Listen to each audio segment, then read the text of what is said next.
చూస్తే చాలా ఆవేదన, బాధ, ఓసారి ఇరిటేషన్, కోపం కూడా వస్తుంది. 5 ఏళ్ళు కష్టపడ్డాం. కష్టం మొత్తం బూడిదలో పోసిన పన్నీరైంది. కనీసం అప్పుడు ఒక స్పష్టత ఉంది. ప్రాజెక్టుకి ఇవి చేయాలి, ఈ కోర్టులో ఇది వికెట్ చేయించాలి, ఈ ఇంజనీర్లు రికమెండేషన్ ఇచ్చారు, ఈ రికమెండేషన్ ప్రకారం ఫౌండేషన్ వేయాలి, ఓకే ఈ కాంట్రాక్ట్ సరిగా లేడు, ఆ కాంట్రాక్ట్ డబ్బులు ఇవ్వాలి, డయాఫామ్ వాల్ కట్టినప్పుడు కాంట్రాక్టర్కి డబ్బులు ఇవ్వలేదని ఆ డయాఫామ్ వాల్ అతనికి నాకు ఫిర్యాదులు వస్తే క్యాబినెట్లో కూడా చర్చించి ఆయనకు ఆ వర్క్కి ఎంత ఇవ్వాలనో ఈ కాంట్రాక్టర్కి ఇవ్వకుండా నేరుగా అతనికి ఇచ్చి 2 సీజన్లో పూర్తి చేయించాం. అలాంటి నిర్ణయాలు చాలా చేశాం. ఈరోజు అవన్నీ తలుచుకుంటే బాధేస్తుంది, గుండె తరక్కపోతుంది.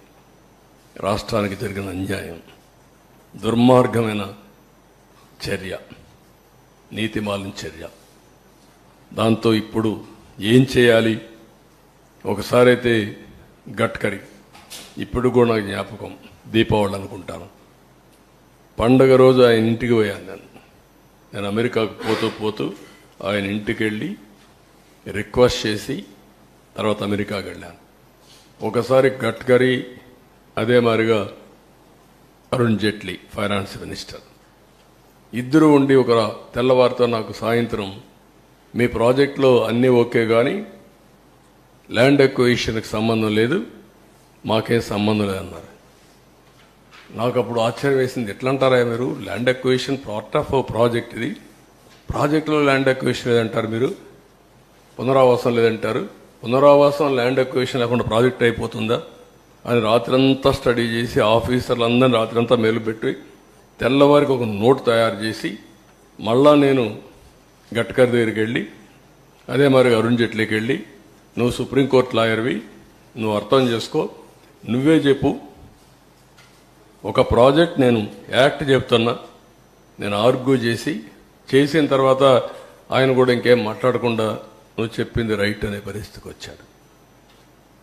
అంటే ఎంత కష్టపడ్డాం, ఎంత శ్రమపడ్డాం, ఏ విధంగా ఒక్కొక్కరిని కన్విన్స్ చేశాం, ఎన్ని అవరోధాలని స్టెప్ బై స్టెప్ దాటుకుంటూ వచ్చాం, ఏ విధంగా పూర్తి చేసినాం అనుకున్నప్పుడు ఇప్పుడు జరిగింది చూసి చాలా బాధేస్తుంది. రాష్ట్ర ప్రజలందరూ అర్థం చేసుకోవాల్సిన అవసరం ఉంది. ఈ ప్రాజెక్ట్ని పూర్తిగా సర్వనాశనం చేయడానికి వైఎస్ఆర్ కాంగ్రెస్ పార్టీ అహంభావంతో జగన్ చేసినటువంటి దుస్సాహసం, నేను ఆ వర్డ్ వాడుతున్నా, దుస్సాహసం, దాంతో ఈ విధంగా ఏ పరిస్థితి వచ్చింది. అందుకే నేను ఒక మాట చెప్పాను, అర్హత లేని వాళ్ళకి అధికారం వస్తే ఇవే జరుగుతాయి. ముఖ్యమంత్రిగా కాదు, రాజకీయాలకే అర్హత లేని వ్యక్తులు, అది ప్రజలందరూ అర్థం చేసుకోవాల్సిన అవసరం ఉంది. ఒకరిద్దరు వచ్చి ఆంబోతుల మారిగా మాట్లాడచ్చు, మమ్మల్ని విమర్శించవచ్చు, అది కాదు ఇక్కడ ఇష్యూ. ఎవడైనా సరే, బుద్ధి జ్ఞానం ఉండేవాడు ఎవడైనా సరే ఆలోచించాలి. మాట్లాడితే కాఫర్ డ్యామ్కి డయాఫామ్ వాల్కి వ్యత్యాసం తెలియని వ్యక్తులు, ఎక్కడ కాఫర్ డ్యామ్ ఉందని ఎత్తుక్కునే వ్యక్తులు, ప్రాజెక్టు తిరిగిపోయి కాఫర్ డ్యామ్ ఎక్కడుంది అని ఎత్తుక్కునే వ్యక్తులు అన్నమాట. అన్ని ప్రాజెక్టులు కాఫర్ డ్యాములు ఉన్నాయి అని మాట్లాడే వ్యక్తులు, ఇది కట్టలేదు అది కట్టలేదు అంటారు. సిడబ్ల్యూసి, గవర్నమెంట్ ఆఫ్ ఆంధ్రప్రదేశ్ అందరూ కూర్చొని ఈ ప్రాజెక్ట్ని పూర్తి చేయాలంటే, తొందరగా పూర్తి కావాలంటే ఈ పనులన్నీ కావాలి అని ఒక పద్ధతి ప్రకారం అట్ వన్ స్టేజ్ చాలా చర్చలు జరిగాయి. అసలు కాఫర్ డ్యామ్ అవసరమా లేదా, కాఫర్ డ్యామ్ లేకుండా ప్రాజెక్టు కట్టగలుగుతామా అని కూడా చర్చలు జరిగాయి. కాదు, సేఫ్టీ ఉంది, ప్రాబ్లమ్స్ ఉన్నాయి, కాఫర్ డ్యామ్ కూడా పర్మనెంట్ కాదు, కాఫర్ డ్యామ్ 2 ఏళ్ళలో 3 ఏళ్ళలో ఉంటుంది. వాటర్ డైవర్షన్కే కాఫర్ డ్యామ్. ఆ డైవర్షన్ ఒక 2 ఏళ్ళలో అది కూడా వీక్ అవుతుంది. తర్వాత అది కూడా దాని లైఫ్ కూడా ఒక 4-5 ఎన్నేళ్ళు అండి, ఇది 3 years 4 years 3 to 4 years అంతే. కాఫర్ డ్యామ్లో 3 to 4 years. అంత లోపల డయాఫామ్ వాళ్ళు వేసుకుని దానిపైన ఈసీఆర్ఎఫ్ కట్టి మొత్తం పూర్తి చేస్తే స్టెబిలైజ్ అయిపోతుంది ప్రాజెక్ట్. ఇది చంద్రబాబు నాయుడు గారు చూశారుగా, గేటు పెట్టాడు. గేటు కాదు, రేకు. ఇక్కడే భజన చేసింది. చంద్రన్న చంద్రన్న అని భజన చేసి పైన ఏమి వేయలా. ఇప్పుడు రేకు పెట్టి, రేకులు ఎప్పుడు పెడతారు? కంప్లీట్ అయిపోయిన తర్వాత పెడతారు. స్పిల్ వే మీద అసలు ఇంకా ఇదే వేయలే, కార్లు వెళ్ళేది వేయలే. ఇక రేకు పెట్టేసి భజన చేసేసి పేపర్లు వేస్తారు. ఈనాడులోనూ ఆంధ్రప్రదేశ్ వేసి అద్భుతం అమోఘం అని భజన చేశారు. ఏమిటిది?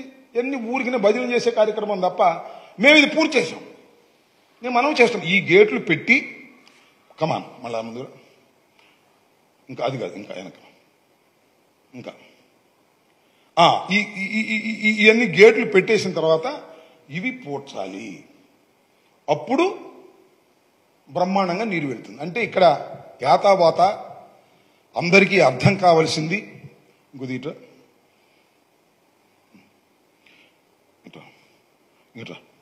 ఇంకెనక యాతావాత అందరికీ అర్థం కావాల్సింది యాతావాత అందరికీ అర్థం కావాల్సింది ఏమిటి అంటే కామన్ సెన్స్ పాయింట్, లోతుగా ఆలోచిస్తే అర్థమయ్యే పాయింట్, ప్రోటోకాల్ పాయింట్, వ్యూహాత్మకం అంటే ఏమిటి అంటే ఫస్ట్ ఆఫ్ ఆల్ ఈ నదిని డైవర్ట్ చేయటం కంప్లీట్ అయిపోయిన తరువాత మాత్రమే, మరొకసారి చెప్తున్నా, ఈ నదిని కంప్లీట్ గా డైవర్ట్ చేయటం అయిపోయిన తర్వాత మాత్రమే అంటే స్పిల్ ఛానల్, దాని దిగువనున్న ఇంకొక ఛానల్, అలాగే అప్రోచ్ ఛానల్, ఈ రెండు కూడా కంప్లీట్ చేసి ఇది కూడా కంప్లీట్ చేసి నదిని డైవర్ట్ చేసి, ఇప్పుడు గేట్లు ఉన్నాయి చక్కగా నదిని డైవర్ట్ చేస్తున్నాం.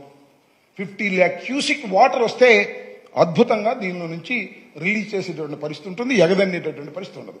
ఆ స్టేజ్కి వచ్చిన తర్వాత you have to start coffer dams.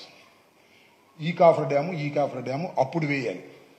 అప్పుడు వేసి ఆ తరువాత ఇక్కడికి మధ్యన కాఫర్ డ్యాములు పూర్తయిన తరువాత ఈ భాగమంతా కూడా వర్కింగ్ ప్లేస్ అవుతున్న తరువాత అప్పుడు డయాఫ్రమ్ వాల్ వేయాలి. సింపుల్. ఆలోచిస్తే అర్థమవుతుంది. ఇది కంప్లీట్ కాలేదు, ఇది మొదలు సరిగా పెట్టలేదు. అక్కడ డయాఫ్రమ్ వాల్ వేసేశారు, కాఫర్ డ్యాములు వేసేశారు, బొక్కలు పెట్టారు, మమ్మల్ని పోడవమంటారు, కాంట్రాక్టర్ లేకపోవడం వల్ల పోడలేదంటారు. ఏమిటి ఇన్ని అబద్ధాలు? ఇంత టెక్నికల్ గా ఇంత క్లియర్ గా అర్థమవుతున్నప్పుడు ఎందుకు అబద్ధాలు ఆడుతున్నారు? నారా చంద్రబాబు నాయుడు గారు 4వసారి ముఖ్యమంత్రి అయిన మీరు తప్పు కదా. ఇదంతా జగన్మోహన్ రెడ్డి గారి మీద రుద్దేస్తున్నారు. జగన్మోహన్ రెడ్డి గారు 5 సంవత్సరాలు ముఖ్యమంత్రిగా చేశారు. మీకన్నా చిత్తశుద్ధిగా ఆలోచించేటటువంటి వ్యక్తి, నీ కుమారుడు వయసున్న వ్యక్తి, ఆయన మీద నువ్వు బురద తల్లేటటువంటి కార్యక్రమం, ఆయన ఏదో చేయాలనే తాపత్రయం కనిపిస్తుంది తప్ప గోదావరి నీళ్లను మరలించి ఆంధ్ర రాష్ట్ర ప్రజలకు ఇవ్వాలనే తాపత్రయం నీకు ఏ క్వశ్చన్ కనపట్టలేదని మా బాధ, మా ఆవేదన.